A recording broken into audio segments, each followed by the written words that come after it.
नमस्कार दोस्तों, स्वागत है आपका आपके अपने मास्टर ज्ञान चैनल पे। तो आज हम देखेंगे BA fourth semester political science राजनीति विज्ञान पेपर 1 का न्यू सिलेबस, जिसमें हमको पढ़ना है ancient and medieval western political thought. ठीक है, तो इस वीडियो में हम लोग जानेंगे कि जो आप लोगों का BA fourth semester political science का फर्स्ट पेपर है उसमें कितने यूनिट आपको पढ़ना है और कौन कौन से यूनिट में कौन कौन सा टॉपिक है। ठीक है, और जो आप लोगों का यूनिवर्सिटी में जो सिलेबस दिया रहता है वो इंग्लिश लैंग्वेज में रहता है, तो बहुत से छात्रों को वो समझने में परेशानी होती है। तो इस वीडियो में आपको हिंदी और इंग्लिश दोनों लैंग्वेज में पूरा डिटेल सिलेबस की जानकारी मिलेगी और जल्द ही आप लोगों की कक्षाएं चालू करा दी जाएंगी। तो अगर आप चैनल पर पहली बार आए हैं तो चैनल को सब्सक्राइब कर लें, बेल आइकन को प्रेस कर लें ताकि जैसे ही आप लोगों का क्लास चले। सो आपके पेपर फर्स्ट का टाइटल है ancient and medieval western political thought, यानी प्राचीन एवं मध्यकालीन पश्चिमी राजनीतिक विचार। ठीक है, आपको ये पढ़ना है। चलिए देखते हैं इसमें टोटल कितने यूनिट हैं और कौन कौन से टॉपिक आपको पढ़ना है।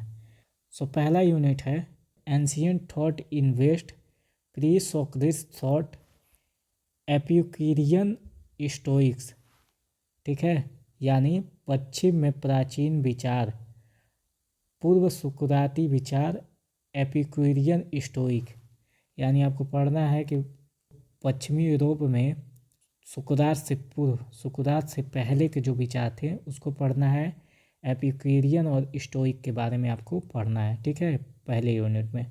सेकेंड यूनिट है प्लेटो अरिस्टोटल, यानी प्लेटो और अरस्तु के बारे में आपको डिटेल पढ़ना है कि प्लेटो और अरस्तु के विचार क्या क्या थे।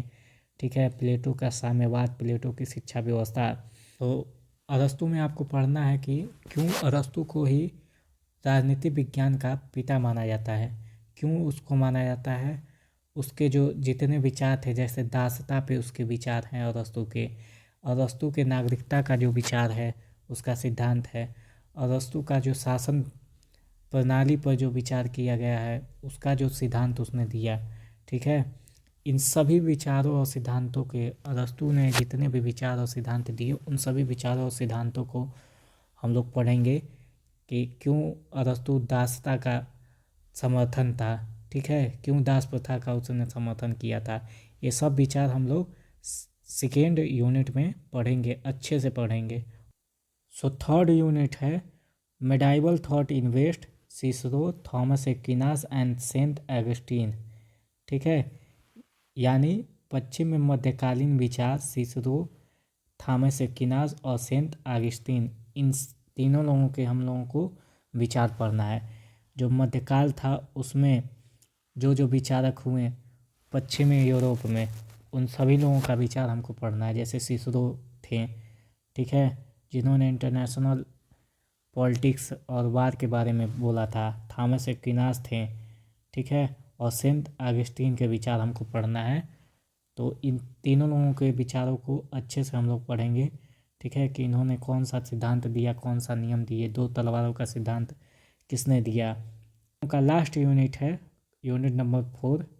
ठीक है, ये लास्ट यूनिट है renaissance the church state controversy. ठीक है, यानी पुनर्जागरण चर्च राज विवाद में हमको पुनर्जागरण के बारे में पढ़ना है कि यूरोप में पुनर्जागरण कैसे हुआ, क्या क्या परिस्थितियां थी जो पुनर्जागरण हुआ, क्यों जरूरी था पुनर्जागरण होना। ठीक है, कौन कौन से व्यक्ति थे पुनर्जागरण में, क्या क्या विचार थे पुनर्जागरण का। चर्च राज विवाद, यानी चर्च राज विवाद क्यों इतना बढ़ गया, क्यों धर्म को राजनीति से अलग किया गया, क्यों जरूरी था धर्म को राजनीति से अलग करना, क्या क्या धार्मिक पाखंड था। ठीक है, यूरोप में विद्वान था। इन सभी को हम लोग डिटेल में पढ़ेंगे। सो ये है आप लोगों का BA fourth semester political science का फर्स्ट पेपर, जिसमें हम लोगों को 4 यूनिट पढ़ना है। इसे समझ के पढ़ेंगे, थ्योरी पढ़ेंगे और साथ साथ एमसीक्यू क्वेश्चन भी सॉल्व करेंगे। प्रयास यही रहेगा कि आप लोगों को पीडीएफ भी प्रोवाइड करा दिया जाए ताकि आप लोग रिवीजन कर सके। और सो अगर आपने अभी तक चैनल को सब्सक्राइब नहीं किया, चैनल को सब्सक्राइब कर लें